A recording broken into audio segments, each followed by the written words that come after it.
Hello, and welcome to Marathon Swim Stories, where we explore the human side of the superhuman feats of endurance swimmers and those who support them.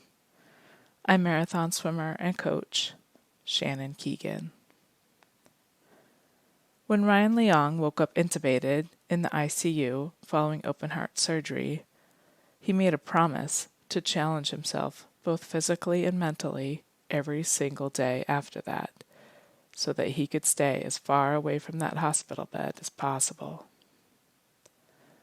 Now Ryan calls himself a recovering triathlete and blames his poor friend choices and this internal drive for taking him across several of the channels in Hawaii where there's plenty of warm, clear water to be swum. Be sure to check out the pictures of Calvin, the silky shark, who accompanied them for nearly 8 hours on one of their recent attempts at marathonswimstories.com. I hope you enjoy Ryan's story. Okay. So Ryan, thank you for being my guest today. What's your story?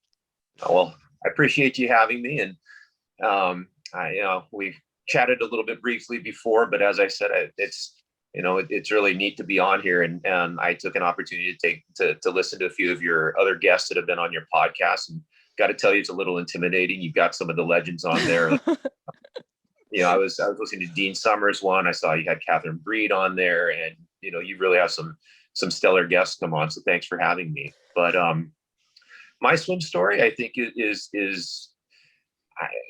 it seems kind of generic, at least starting out. I grew up as a swimmer and a water polo player early on. Started swimming an age group swimmer when I was young, 7, 8 years old, and just kind of progressed along that path until I found water polo. And I'm pretty inherently lazy and didn't really necessarily like swimming, and found water polo to be a whole lot of fun because it was a bunch of sprinting. And honestly, when I was a swimmer and a competitive swimmer, I was a drop dead sprinter. 50, 100, that was it. Couldn't imagine doing anything more than 100. 200 was way too long. That was distance for me. And and now I find myself, it's kind of interesting where you find yourself as you age and you progress along the way. So I started out as just your typical age group swimmer. Kind of burnt out of it after the high school years. Never really swam in college. Never played water polo in college. Just did some things for fun. Got into coaching, which I really enjoyed. I think I know you coach as well, and help people with their experiences for long distance swimming. And I've always coached swimming. I coach collegiate water polo. I've coached triathlon and adults. And now I find myself helping people who want to swim channels here in Hawaii. And I think having that experience of seeing people who are new to the sport have some success, push their limits, do things they haven't never thought possible is something that's really gratifying to me, and helps me kind of experience it again through their eyes, and that helps to motivate me. But my journey to endurance was kind of an interesting one, because I never really had any interest in it whatsoever. I was like I said, a sprinter when I was swimming and playing water polo. And I used to enjoy surfing. I used to spearfish and be in the ocean, and spent quite a few years away from any structured sport, but had a health scare and a health problem with my heart. And it was a congenital birth defect that, if left untreated, probably it likely would have caused me some problems, and maybe even ended my life early. And so that took about 6 months to diagnose when I was in my late 20s. Did you have symptoms, or? Well, I grew up with symptoms, but okay. when you grow up with them, to me, I didn't know that it wasn't normal. Right. So for me, it was, I had a rapid heartbeat, then it would go irregular. I'd get tired afterwards. I would always think I was out of shape compared to everyone else, because I I just didn't have any stick or hold when I would try to go longer and hold a harder pace for a longer period of time. So I thought, oh, I'm just out of shape. I'm lazy. I'm a sprinter, that Mm. kind of thing. And so you grow up with that. And I really didn't know any different. Yeah. And one night when just playing recreational volleyball with some friends and my wife, who I was dating at that point in time, I had one of those episodes, and I couldn't get my heart to slow down. It was just racing out of control, going irregular, and I'm just telling you, yeah, just leave me alone. I'll be fine. Let me take a few deep breaths. We'll get it under. It'll go back to normal. And my wife, being smarter than I am, said, "No, this isn't normal." Dragged me to the ER. They poked and prodded at me for a while, kept me overnight, and then said, "Okay, don't get your heart rate up, and we need to figure this." It took them about 6 months, Wow. and I ended up needing open heart surgery for it, and it was my left main coronary artery took a U-turn, plugged back into pulmonary circulation, so my heart as a muscle wasn't getting oxygenated blood, Wow. and so it was a congenital birth defect. Thought we had the problem fixed, and later on down the road, well, that kind of helped me get into endurance, because when I came to in the ICU after having open heart surgery, and I've got a tube down my throat, I've got tubes sticking out of my neck for drainage. I'm hooked up to every machine imaginable. And I just thought to myself, boy, I want to do everything in my power not to be back here again anytime soon. Wow. And Yeah. part of that was to hopefully live a healthier lifestyle. So at that point, I made a conscious promise to myself that I would choose to challenge myself both physically and mentally every day. And just very simple, but making that choice right there. And that mental challenge that I didn't quite grab onto that as much as I did the physical side of things. Mm-hmm. But work usually took care of that, or solving a puzzle or doing something, but that was pretty easy to do every day. But then the physical side of things, that challenge becomes exponential. You start with one thing, and then you move to the next, and you move to the next, and pretty soon the one the day before isn't necessarily the challenge anymore. So Mm-hmm. it's a slippery slope that you go down. And Mm-hmm. from there, I ended up paddling canoes. So I paddled the Molokai Channel a number of times on a 1-man, on a 6-man. I did it on a sailing canoe. I entered a marathon with no business entering a marathon. I did some other things like that. I watched the Ironman on TV too many times and decided, I'm going to sign up for that. And called a buddy of mine and said, "Hey, let's sign up for an Ironman." And he said, "Sure." He called me on it, so I was stuck there. Yeah. Had a bit of an Ironman journey, so I'm kind of a recovering triathlete now, trying to get away from that sport. And through that all, I found myself in the endurance swimming world. And really, I know you interviewed Stefan Ranke, and he was my first kind of contact with that endurance swimming world. And really, when I started triathlon, I had no idea what I was doing. So I found a group that I could train with, and he was coaching that group. And so we met each other through that. He recognized that I was a swimmer. Of course, he was a swimmer, so we would spend time training together for swims and triathlon and that sort of thing. And then it just progressed as I became less enamored with Ironman and how corporate it's become and how planned those events are. And he had found the endurance marathon swimming world, and he blames it on me partially. I think Because you did, yeah. yeah, I'm sure he Oh, did. that's right. You were the one that told him about and what.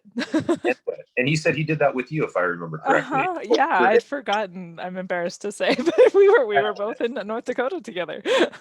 He's forgettable. Let him believe that. Just otherwise, I don't want to get his ego to get too big. I'm pretty afraid of everybody when it comes to not being on the other side of a computer screen. So I probably was hiding behind a tree until they said go, and then I just got in the water. Sure. No, totally. Yeah.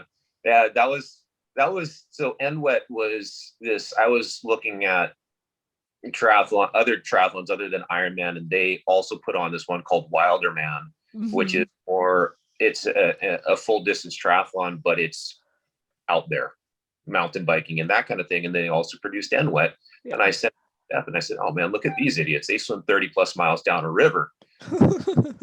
and he signed up for it. And I was like, oh, you got to be kidding me. And then he went and he actually did it. And since that point in time, he's been one of the biggest champions for open water swimming. And that started his journey, which by poor friend choices and so forth, me hanging out with him, you kind of get sucked into it. I never wanted to be a channel swimmer. I never envisioned being a marathon swimmer. It just sort of happened. And we have a good group of friends that we train with relatively often. I'm sure he mentioned them. It's a mostly fictional, pretty insignificant little group that we call the All I Want to Beach Swim Club. And they made me the president of it because I dislike swimming at All I Want to Beach so much. It really is a beautiful stretch of water, but it's salt water, but it's not open water. To me. It's 1K in a straight line, and then you turn around and you come back, and it's always swimmable, but it's kind of green in color. And I like to see things. I like to go places, and literally that one you're just going back and forth, and that's the All I Want to Beach Swim Club. And because, like I said, I disliked it so much, they made me president of it. Of course. It started out with just myself, Stefan Reinke, Hudson Slay, and Bill Godding. And Bill's in the Hawaii Swimming Hall of Fame for just swimming all the Hawaiian channels for the most part, except for a couple. And he's a legend in the sport, along with Linda Kaiser, and being influenced by these people and seeing them take on these channels and these other events. I just kind of naturally transitioned into that. And then myself and Stefan really have this healthy, unhealthy relationship going on where I can't let him swim more than me. He can't let me swim more than him. Like this morning, I had to get out a little bit early, and he swam a little bit extra just to piss me off. And, right. That's the kind of friends we are. And so from that kind of led to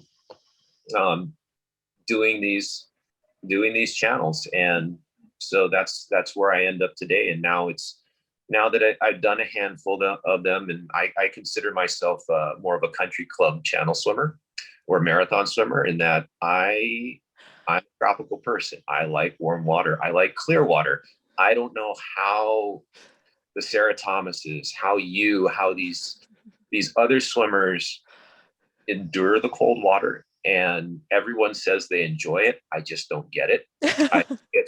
I will wear a wetsuit in Hawaii. One of my goals this year was not to wear a wetsuit through the winter, and I made it. But I'd be lying to say I wasn't freezing.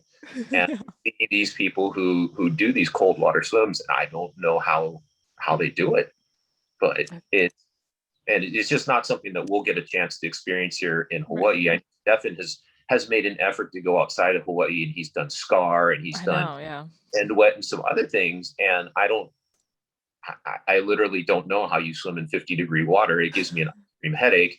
I've had those experiences in Ironman, but you're fully kitted up with a wetsuit and the whole 9 yards, and I'm still cold.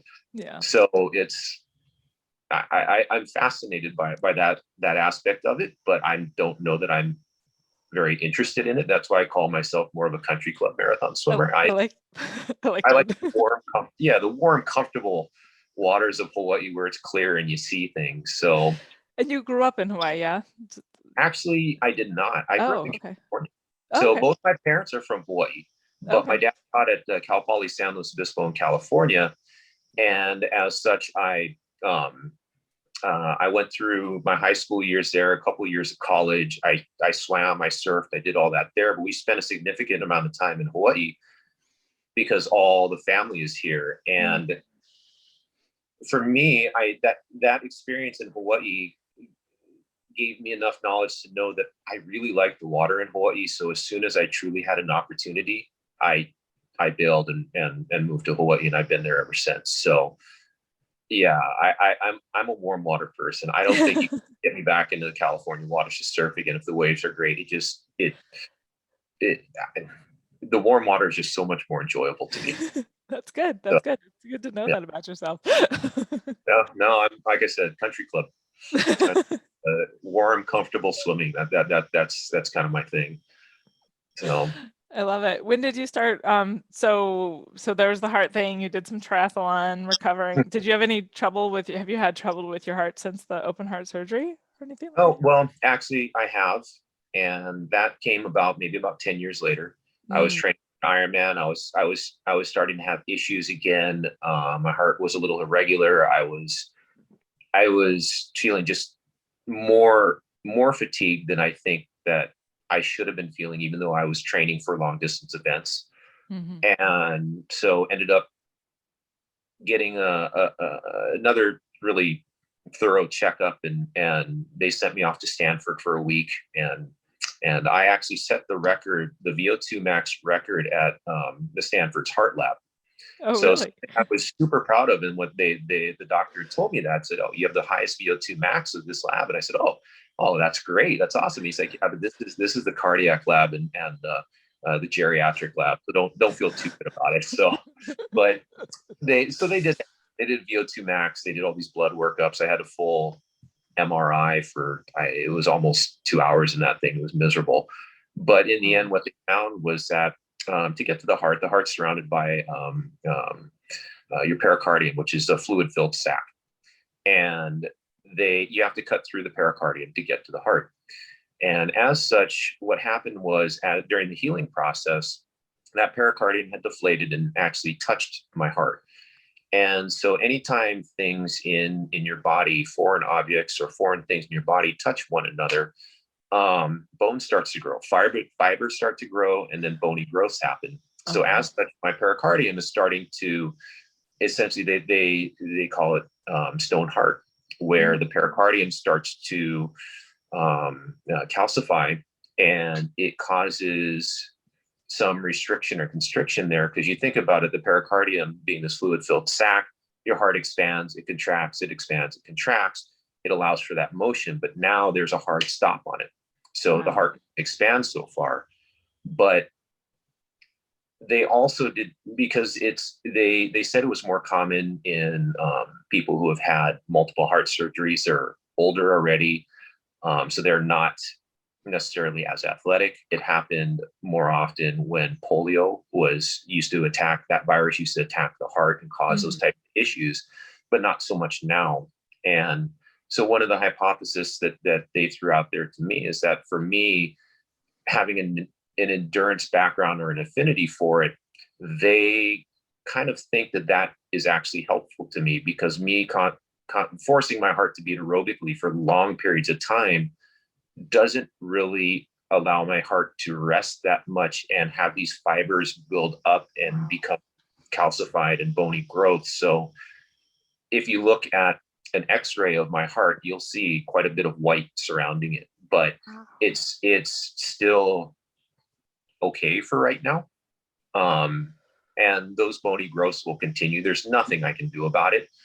And it's one of those things I've chosen, I don't hide, but I've chosen not to think about it, just because it's a limiter. There's nothing I can do about it. So it's one of those things where I acknowledge it's there. I'm cognizant of it, and I'm not reckless with it, but I try not to focus on it, because if you focus on it, like I said, it's a limiter, and what good does that do you?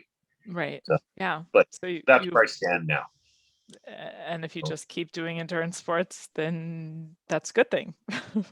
I think so. At least that's what I'm going on until somebody tells me different. So yeah. Yeah. yeah. Okay. So, and that was 10 years. And you said you were in your 20s when you had your first open heart surgery. So you're in your 30s when you find out you have stone heart. And when did you start like kind of pushing distances in the water? How about that? So pushing distances in the water was, again, wholly a result of Stefan and then the group that I swam with Bill Godding. Every year he's done the Maui Channel as a solo 21 straight years or something like that. And so Stefan would start to join him on those, and Hudson also swam those as well. And we also had influences from people like Linda Kaiser, who is unfortunately passed away, but a true legend in the open water world in Hawaii, and even inducted in the International Swimming Hall of Fame. And so she was around to give advice and share stories and that sort of thing. And so when but I was still trying to be a triathlete, and swimmers aren't meant to be runners, but that's a different story. And I tried, it just didn't work out, but I was still trying at that point. And, but I started swimming longer with these guys. We'd meet weekly and we'd start doing weekend swims. And then I ended up joining the group to do Kalohi, which was my first channel. That's between Molokai and Lanai. And it's about all those channels around Maui. There's 3 of them, are about 15K on a straight line. Typically swim a little bit longer, 18 to 20K ish, depending on the currents. But I joined them on one of those, and we do all these as tandems and multiple tandems beyond that. So sometimes 4 or 5 swimmers. We follow the channel rules. We don't draft, that sort of thing, but we do it as a group, share an escort boat. So I joined them on that, and that kind of that whole experience kind of blew my mind. And just the fact that it was possible to swim from one island to another. And I found myself quite enamored with just the deep blue water out there.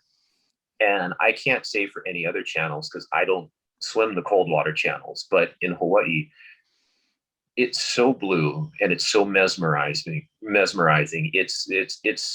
I try to describe it to people, and it's kind of like the northern lights, where you have these shafts of sunlight that are breaking through the surface, and they penetrate as far as the eye can see. And with the surface moving, it creates this moving shape-shifting pattern of blues below you that's just absolutely gorgeous. And the only way I can get back there is to get back in the middle of the channel. And so I didn't necessarily fall in love with channel swimming after that one, but I joined the group, I enjoyed it, and I left it alone. I want to say it was like 2013. And in the meantime, Stefan had continued on doing more channels, and he had done SCAR, and he kept threatening to do Molokai, or the Kaiwi channel, and he kept trying to drag me into it. And like I said, I could never let Stefan swim more than me. And that's how it's. Yeah, I can never let Stefan swim more than me. We always joke, but it's kind of true, where when we used to race, it didn't matter how many people were in the races. You either got first or you got last. Either he won or I won, and the other person lost. And that's the type of relationship that was there. So in the end, he kept talking about it, would drag me a little bit further along the continuum every time. And so literally my next channel after that one, and I really didn't have a ton of experience, was Kaiwi. And he finally got me to do that. And it was more just to placate him, and so he would stop bothering me about it. And yeah, but we trained for it, and I think most endurance athletes really find joy or comfort in the journey and the training aspect of it. And I kind of fell into that rhythm, and I found myself enjoying that. And it was a new frontier and something I wasn't sure that I could complete. And that was very interesting to me as well.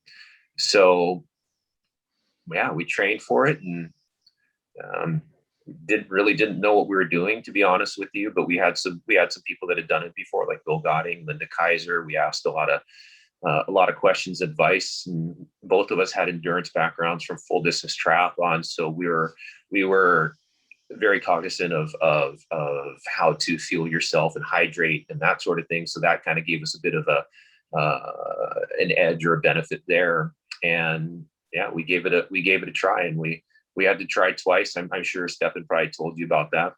But the first time we went out and swam it, and it was a great experience for about halfway. And then after that, we had a friend come and visit us. We had a nice sized tiger shark that picked us up right after it became daylight, and wouldn't leave us alone. Trailed us for quite a long time. Kept doing loops around us. Every time it disappeared, we'd keep swimming. And if you glance back, all of a sudden it was right behind us, and it was like one of those things in the side view mirror of a car, because it kept getting closer.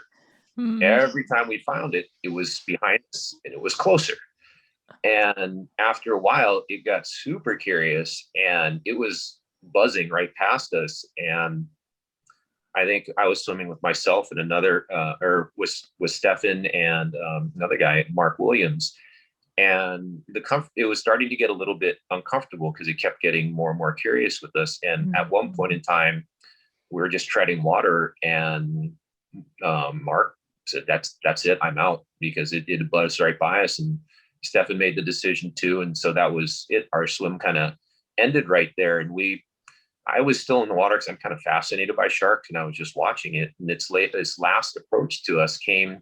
I was right next to our kayak, and it came up to probably within an arm's distance of me before finally, before veering off and dropping underneath us again. I assuming it was going to make another pass, but it was about the size of our kayaks. It was a sizable tiger shark, and knowing what I know now, I might not have gotten out of the water because I think it was just curious, might have left us alone. But at the same time,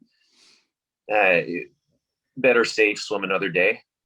But funny story about that though is so our escort kayaker is this guy Chris Gardner. He's a ex-professional surfer, all around waterman. Really is now commits his time helping others achieve their goals. So really, really good guy. He's an EMT, overly prepared with everything.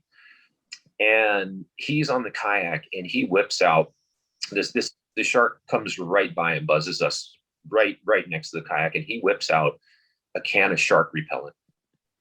Have you ever heard of something like that? No. Me Tell me either. Okay. But he's got shark repellent, and it's a spray can of shark repellent, and he hands it to me. Here, spray this at the shark. And so, just not thinking, because you're kind of in the experience in the moment right there. I pull the cap off this thing and I go charging off underwater, and I'm spraying this can of shark repellent at this shark as it's retreating away from me. I'm like, and I kind of come to my senses. I mean, what the hell am I doing? But yeah, so apparently there's shark repellent out there, and it's putrefied shark blood in an aerosol can that is supposed to, I don't know, turn sharks away. I don't know work, but it was one of those things where I thought to myself, here I am in the middle of the ocean chasing after a shark with a little spray can of thing that when you depress it underwater, it doesn't exactly spray out very far. It's me swimming through it. So that was our first attempt. Okay. That was our first attempt. We got halfway across, maybe a little bit more, ended up getting on the boat, going home. And that was our first attempt. And it didn't sit well with me. That's the only thing I've ever not completed before. It ate at me because I know how much we prepared, and I didn't necessarily want to go through that again. And we had the fitness, and we live in Hawaii. We can do this anytime. So Stefan had committed, this was the weekend before the Maui relay when we had tried this, and he had committed to do the Maui relay. And I said, okay, off you go ahead and do that stuff. But in the meantime, a couple of days had passed, and I went, no, I want to take another stab at this because I'd like to get it done while we still have the fitness. And found a boat pilot, found a window, and it was literally the day after the Maui Channel relay. So Stefan was already committed to swimming with Bill Godding and some others to race that. So he went over there, raced that. I grabbed him, or he flew back, grabbed him. We flew to Molokai, and then we swam at 6 p.m. the next day, and actually had a successful crossing on that one. So, was fortunate. I felt very, very fortunate to that it all came together, and Mother Nature and all the elements and everything else allowed us to get across that channel. So it was a cool experience. How did it feel to complete that? Fantastic. There was a whole lot of relief there, and I didn't have enough experience swimming channels there is this, because that shark showed up the first time when we kind of thought we were safe, when you make it through those nighttime hours and the sun shining on you, all of a sudden there's a little bit more. I don't know about you, but it's a little bit more comfortable and you feel a little bit safer. And so when the shark visited us in the daytime hours and the first time around, I just kept thinking this could happen to us again. Any of the daylight hours. So you never know that swim could come to an end in a heartbeat. I think physically, Stefan and I talked about this afterwards, but we could have kept swimming, and it was not so weird. So we were trained well, we paced it well, we obviously got our nutrition right. We could have kept swimming, but mentally I was fried. I was Yeah. To be up overnight and I don't know what it's like to do a true solo because I've always done it in tandem with somebody. Maybe it might be different, but because there's somebody else next to me, not only am I worrying about myself, but I'm also very, very much so worrying and paying attention to the other person and kind of assessing what's Stefan doing. How is he swimming? What's it look like? Am I struggling? Is he struggling? That sort of thing. And that kind of engagement throughout the whole thing, I think it wore on me mentally. So at the end, I was mentally I was done, but physically could have kept going. With the currents being the way they were that day, we got it on an absolute glassy day with no wind. Wow. And in retrospect, looking back at it, I think a little bit of wind helps because it keeps you online. I mean, we ended up being at the mercy of the currents, and our line looked more like an English Channel line where you have the big swoops and you could see where the current took us way north and then way south. And we ended up swimming close to 60K that day and and one of the things I remember very distinctly in our second attempt is we got about halfway through the channel where we got pulled out the last time when we encountered the shark, and we were 4 hours behind where we were previously. So we were just the currents, everything else was just completely different. Yeah. But fortunately, our mindset was good, and physically we were on top of our game, and like I said, we were fortunate to get through it, because I think a lot of these things, it's less about your physical ability, more about your mental mindset, and then equally in equal parts, it's more about Mother Nature. Is the channel going to have the conditions to allow you to pass that day? Because even the best swimmers can get stymied by currents or critters or whatever else, and that's those variables that are out there that you just can't predict and you can't plan for. So Right. we were fortunate. Yeah. A good day. Yeah. How do you prepare for that, kind of the mental challenges? Is there anything that you do to help yourself get ready? I don't know that you really can get ready for one of those types of things. One thing I will say, and I've learned that I think helps me personally, is I find that there are a lot of people out there that come over from other endurance backgrounds to channel swimming, and they are fixated on time and distance. And you can put yourself in a mental hole or a very bad place right there when you're fixated on time and distance, where you're trying to break a record, or you expect to finish at this amount of time. You can have an idea, but that expectation, because you can hold this pace for this long, so therefore you should get out this time. It doesn't work that way in channel swimming, as you know. So one of the things that I've always done, and if people ask me about it that are new, I advise them as well. It's like when you toe the water's edge before your swim and you look to see where you're going, maybe you can see that other island, maybe you can't, maybe you can see the other shore, maybe you can't. But the only thing that should be going through your mind is, I'm going to finish when I get to that other side. And that's it. It's very simple. Time doesn't matter. Distance doesn't matter. It's just, I go from point A to point B. And if that is your mindset, then time and distance really don't matter, because it's just that process of getting from point A to point B, going from feed to feed, or however you like to approach it. And I think with that kind of mindset, I that's what I thought when we did Molokai the second time. It's like, look, we're gonna get to Oahu, and that's the only thing that matters. As long as it takes, we're just going to get there. And ever since then, it's the same type of mindset. I'm going to get from point A to point B. And if we get there really fast, great. If it takes us all day, that's fine too. The goal is to get from point A to point B.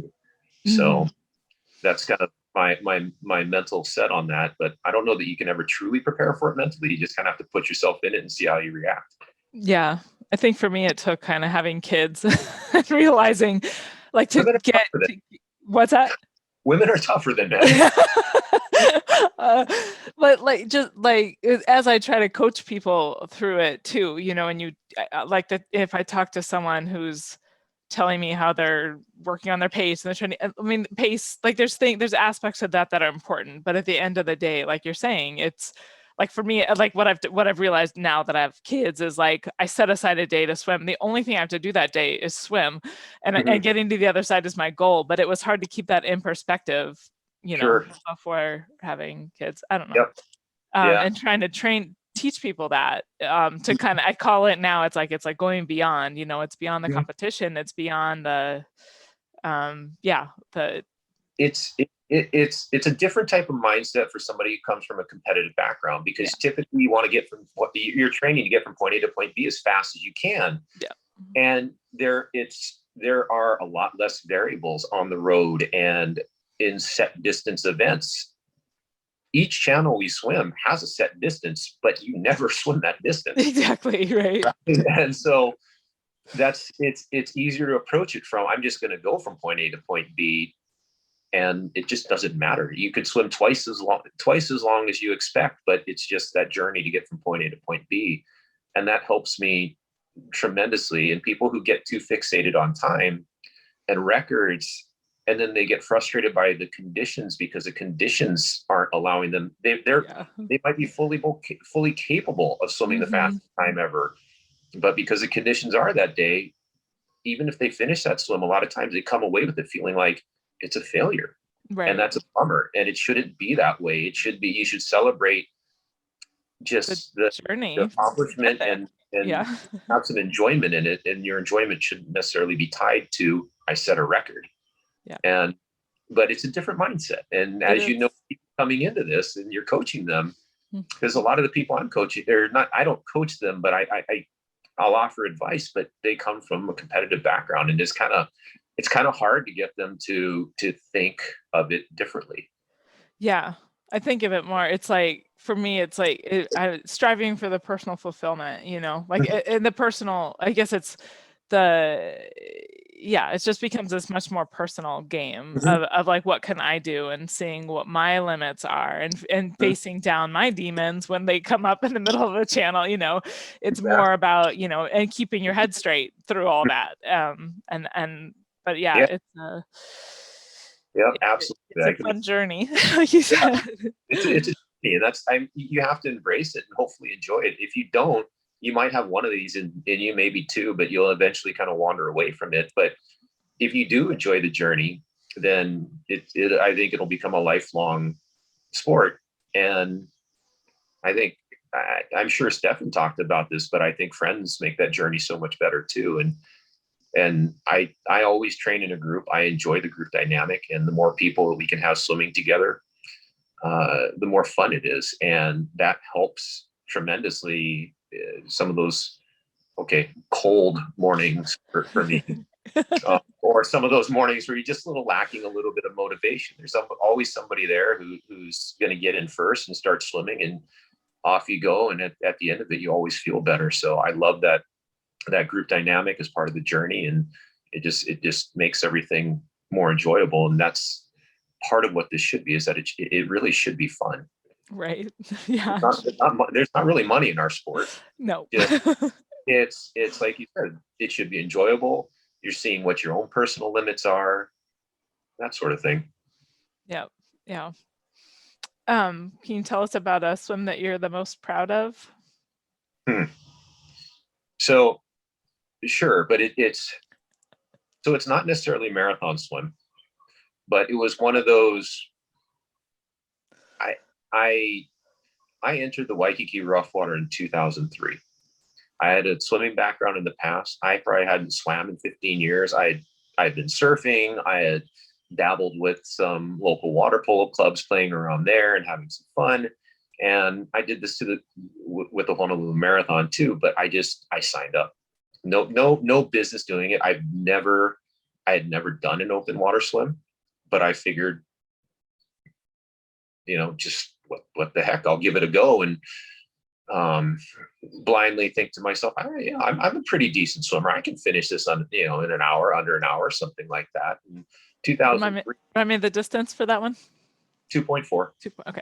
That was actually the swim that was the original. That became part of the Ironman. That was the swimming portion of it. That was the idea for the Ironman. With the swim, they pulled the Waikiki Rough Water, the bike they pulled from Dick Evans' bike race, and then the marathon was a Honolulu Marathon. So those are the three events. So Waikiki Rough Water is kind of one of those iconic ones where a lot of people go to kind of test themselves on that. And I thought, boy, it's hundreds of people come out here and do this thing. I ought to be able to do it. So I signed up. I entered it. I hadn't been training specifically. I didn't have any open water experience. I probably hadn't worn a Speedo in a few years, and threw it on, went out. And the first, I seated myself in wave A because I thought I was a fast swimmer, or at least I remembered in my high school days I could hold my own, but I'm much older now. And sometimes the mind doesn't age as quickly as the body. And I went out there in 2003 was the year that they had to rescue, I think, all but about, 600 or 700 people. The currents were so bad that people were getting sucked out and around past Diamond Head. Wow. And I remember sitting over the exact same piece of coral with the exact same humu, or the state fish of Hawaii, was just doing circles around it. And it took me probably 30 minutes to realize that that's the same piece of coral, that's the same fish. And people were actually there. They set the course with buoys. And I remember approaching one of those buoys and seeing a line of people daisy chaining off those buoys. One person had the buoy, the person behind them had their feet, the person behind them had their feet. And it was probably like 10 or 15 people long. And they were rescuing people, because I was swimming in place, but I was passing people because they were going backwards. Wow. Yeah. And I got to the finish line of that. And the only way I did is because I stayed in the water long enough that the current actually subsided and I was actually able to make forward progress. But it took me, I think, 2.5 hours, and I've done that race as fast as 47 minutes. Oh, so wow. it was, looking back at it, that's one of the ones I was most proud of, as far as being as persevering kind of I had no business being out there at that point in time, and just was stubborn enough that just kind of stuck it out and made it to the finish. So I don't know. So more that than anything else, just because I was younger and I was stupid, and I was thinking I was still a teenager, and yeah, so that was quite an experience. But I don't know, sometimes people have those experiences, and oddly it motivates them, and it motivated me. It's like, I'm going to go back and do that again. I can do it better next time. Whereas other people turn off, but I was one of those ones where it's like, I got to try that again. And yeah, so that was my first open water swim.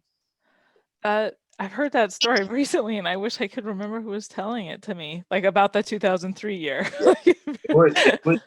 It was unbelievable. And the buoys, the daisy chains off the buoy of people hanging off it, and then seeing basically Waikiki is full with boats. There's boats all over the place, but all the pleasure crafts and boats were literally kind of summoned to pluck people out of the water. And boats, little small 18, 20-foot boats would have 20, 30 people on them hanging off the sides. And wow, it was really quite interesting. And yeah, that was a tough year for that one, for sure. And then the next year, actually, the currents were very similar. They canceled it. Yeah. Okay. So it was kind of a two-year tough stretch for the Waikiki Rough Water. But yeah, that was my first experience with that. And I guess there's some level of stupidity there, because I experienced that, and I keep coming back for things like that. So I refuse to. I don't go with stupid. A lot marathon swimmers keep trying to call themselves stupid, but no, we're curious. We're curious people. Yeah, stupidity is more our word we talk about a lot within our group, and it's more tongue in cheek than anything else. It's said, of course, with love, but yes, it's stupid if there is one. But Yeah. So yeah, What do you that was think it one of was that day that you what how did you dig deep and just keep going versus grab onto the daisy chain or something? I I don't know. There must be. I don't. If I start something, I finish it, and it's just something I've always done. And I wasn't going to get out of the water. They would have had to pull me out of the water.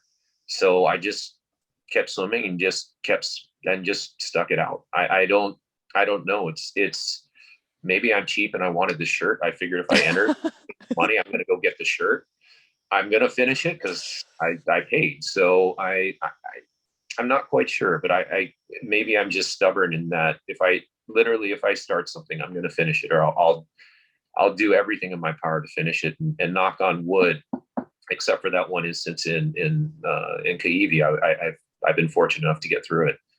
So Was that Waikiki rough water swim before or after your heart diagnosis? that was after. So Was after after. when I had my heart surgery, my first one, uh, I wasn't unhealthy, but I didn't have as active a lifestyle. And at that point in time, I had a wild hair to see if I could bench press 300 pounds. I was gaining weight, and I weighed about 225 pounds, which I naturally sit maybe around 160, 165, somewhere around there. And I just kind of through that whole process with the heart surgery and 6 months to diagnose, don't get your heart up or heart rate up, I just kind of turned to mush.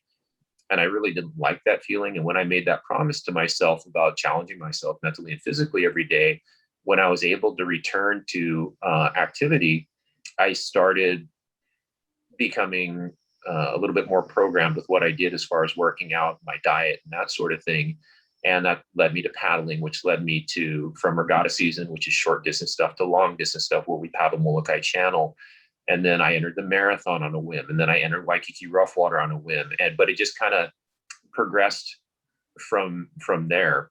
So it it it was after the heart surgery, and it was just kind of along that progression where I was pushing my limits a little bit out further and further each time, Mm-hmm. and kind of learning about myself a bit, and losing weight, getting more fit, and enjoying the benefits of that.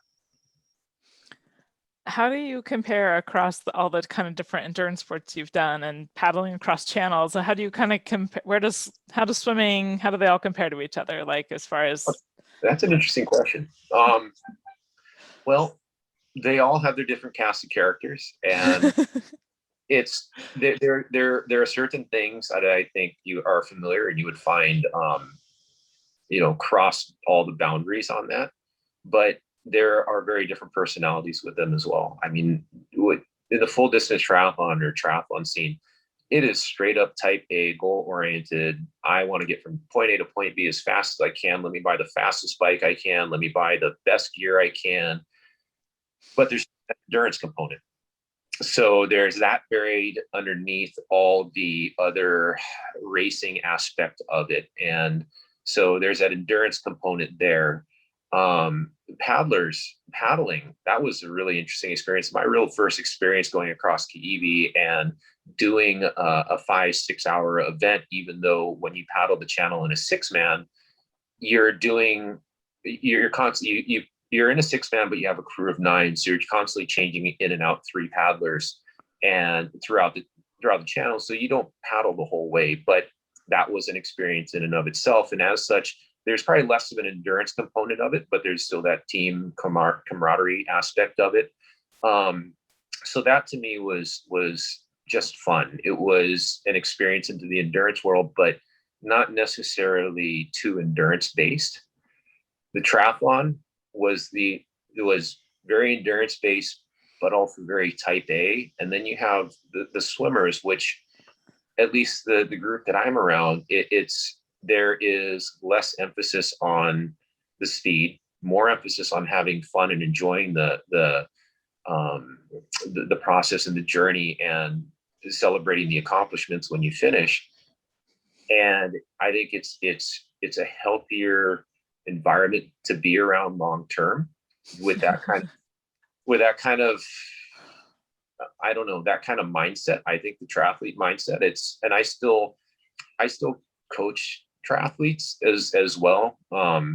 So I still am involved in that with some aspect, but I really like the endurance world. And I really like, one of the common themes I notice when you interview people is how everyone talks about the endurance swimming world and how friendly everyone is, and Yeah. how open and welcoming and willing to share information about how to approach something, what nutrition, what sunscreen, how to do things. Triathletes keep that a little bit more guarded. It's just a different experience, but in the open water swimming world, it's very welcoming. I think one of the things that does hold true over any of these sports that I've done is that when you do it, whether you're fast or slow, there is at least a level of mutual respect there. Mm. Because if you finish, you know what the other person has gone through, and you know the journey that they took to get there. They had to train, they had to suffer, they had to make some sacrifices. So there's that mutual level of respect.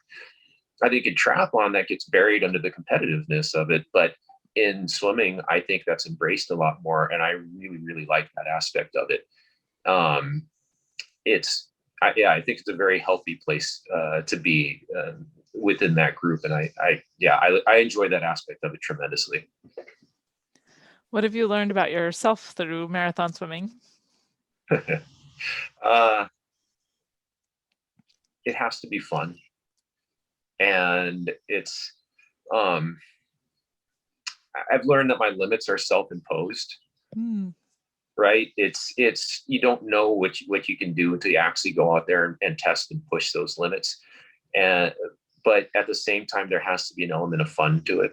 And so that's why I like the group dynamic so much. Like I said, I always do tandems and I always swim in groups. And the people who go out there and do long miles by themselves in the cold, in the dark, so just I there has to be some enjoyment there for it. And that's why I'm fascinated to listen to some of the people that you talk to, because it's a different mindset. But I've learned a lot about myself through this, and that really truly the limits are self-imposed. And if I wanted to swim longer, I'd like to think I could. I mean, I finished Kaiwi after around 60K in nearly 20 hours, when we're hoping to be done a lot sooner. But I finished feeling physically fine.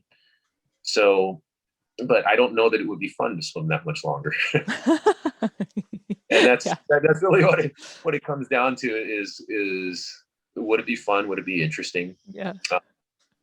But yeah, so there's got to be that component of fun for me. I gotta have some enjoyment out of it. Right. So, Yeah. What advice would you give to an aspiring marathon swimmer? find people. Go out and ask questions, find people, find swimmers, and kind of immerse yourself in the community. Again, that group will make things so much easier, because if you find a group that has some experience or has some aspirations to do it, you don't have to think as much. You don't get in your own head. You just show up and you do it. And eventually you get dragged along with it. And next thing you know, you're in the channel. That's what happens. And then you transition to being a little bit more planned with it, and you can help other people. But find a group. It makes things so much better. Find people you swim well with, and just find some enjoyment in it. And then for us, a lot of times we go out and we swim, and I'm looking for things. I'm not necessarily swimming or training, but I'm looking for critters and dolphins and neat things to see, and whatever else that I can come across. And I forget about the time and the distance. And I think if you approach it that way, and you go out for a swim versus, okay, I've got to do a 3-hour swim today, it's got to do a 10K swim today, I got to do this kind of thing. I've just swim to this point and see what's around it. Maybe get somebody to swim a little bit further, and let's see what's around that point. Let's try this. And next thing you know, you're at 10K, and it didn't feel like this programmed hard slog of an effort as like a 10K in a pool would. And that, go out, have an adventure, and find the right people, and you'll have a great experience with it. But I also think too, to ask a lot of questions, but take everything with a grain of salt, because everyone's got an opinion, everyone has an opinion. But it's great to know the different angles and aspects and how different people approach things, but know that how you do it is your own. Yeah. And have to have enough self-confidence in there to take all these things and experiment with it and then create your own plan and do that versus I'm going to do what this person did because they did this in the fastest time. It doesn't work that way. You got to figure out what works best for yourself. So that, yeah, just find the right group. And then if you find yourself towing the water's edge right before a channel swim, just remember you're only swimming from point A to point B. Doesn't matter how long it takes. Doesn't matter how much distance it is. You're just going from point A to point B. Those are probably the things I'd recommend. That's good advice. Who's inspired you? Oh, there's been lots of people. I believe I'm required to say Stefan. That's one of the things, but he's been a mentor and an inspiration to me. Seeing him do these things kind of helped me realize what's possible. And again, it's one of those instances where I would tag along and follow. The next thing I'm doing, I swam a 5K or I swam a 10K, and you just kind of fall into it. The other people that I swim with as well, I mentioned like Bill Gotti and Linda Kaiser, and then there's also another. We've one of the things I enjoy doing is try and recruit people or bring people to swim with us and kind of have them experience this as well. And we've had a couple of people that have stuck, and one of them is Marcus Gutman. He's the University of Hawaii assistant coach for swimming. Grew up a pool swimmer, and has stuck with it. And this past summer, last summer I should say, we swam Kalakahi, which is between Kauai and Ni'ihau, and that was his first true. It was a 30K plus swim. That was his first true, really long channel on that one. And he went to some deep, dark places. I mean, you could tell he was suffering, but he stuck it out and he worked his way through it. And, effort inspires me. And that seeing things like that helped keep me going.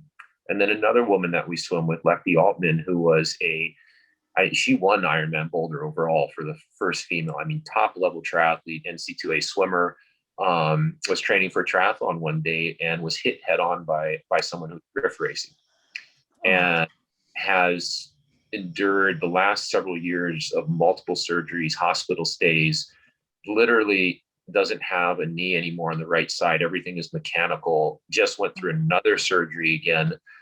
But he came from a swimming background, and Stefan and I had told her in the hospital, I said, we're going to drag you out and you're going to come swim along with us. And while she's never actually agreed to swim a channel with us, she has found herself swimming a couple channels with us, where she swam with us one time, and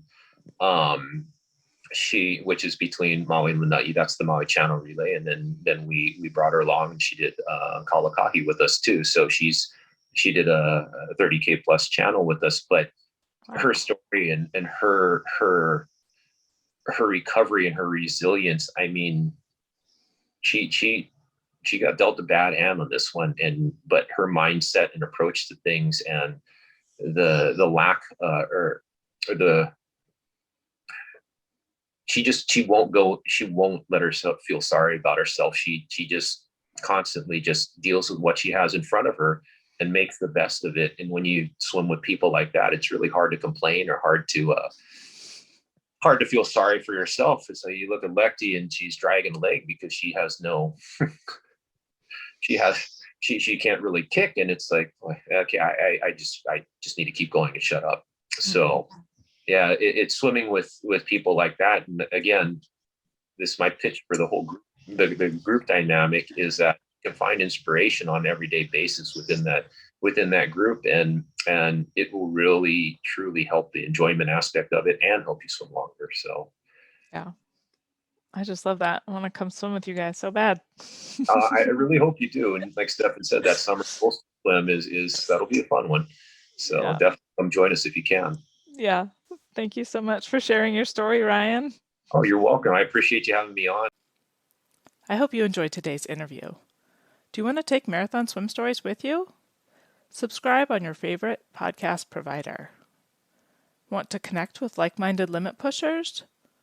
Join us for Marathon Swim Stories Live on Tuesdays at 5:30 a.m. Pacific, 8:30 Eastern, 13:30 GMT. Thanks for watching.